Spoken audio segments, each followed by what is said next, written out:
The next one we're going to talk about is Arizona at Chicago. Is this Justin Fields week? It is Justin Fields week. Absolutely. I think you can have complete confidence starting him here. I think there was a slight worrying trend about the fact that when he returned from injury, he averaged 71% completion rate over the first 2 games back. And then after the bye week, he's averaged 52% over those 2 games. But we can't ignore the fact that he did play the Browns there. So now he's going up against an Arizona side who allow a league-high catch rate to wide receivers.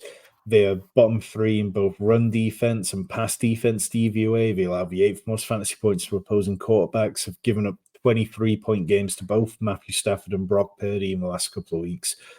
I don't think they have enough to be able to stop Justin Fields, who, while Kyler Murray seems to be playing ready to just kind of get back on track after his ACL injury, Justin Fields is playing with a point to prove, and the connection between him and DJ Moore is real. You look at the fact that Arizona ranked 30th in DVOA against wide receiver ones and see the splits which DJ Moore's had in recent weeks when he's played with Justin Fields and without, and it feels absolutely like another explosive game for him. Chicago, they allow the 3rd most fantasy points to tight ends, and now they're coming up against Trey McBride, who's had 2 games outside the top 12 since week 6. He's been excellent. I think those are the reliable pieces of this game, whether you want to go Kyler Murray or whether you want to go Justin Fields.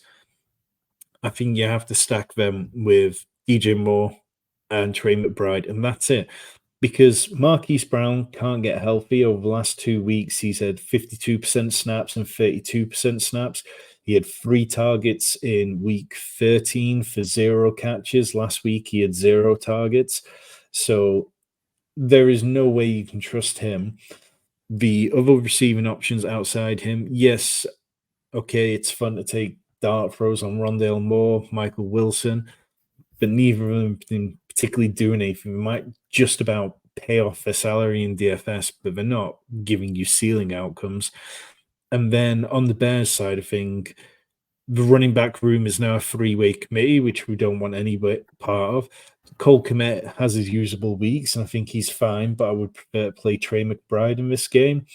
And then just going back to Chicago and how bad they are against tight ends, both David Njoku and TJ Hawkinson have gone over 14 points against them in the last couple of weeks, so it just feels like a complete smash spots for Trey McBride.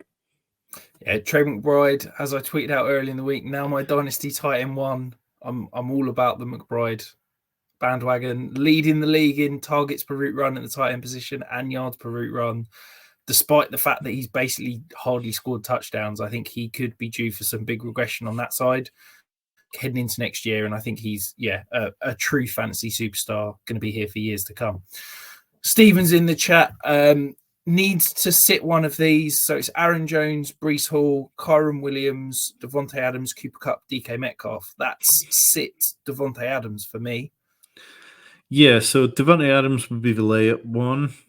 Second choice, it gets tricky because obviously it would be Aaron Jones would be my second choice. I think Kyron Williams, Cooper Kupp, DK this week are all must starts.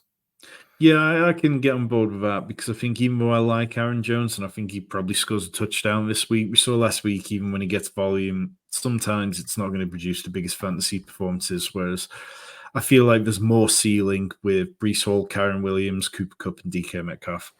Yeah, absolutely.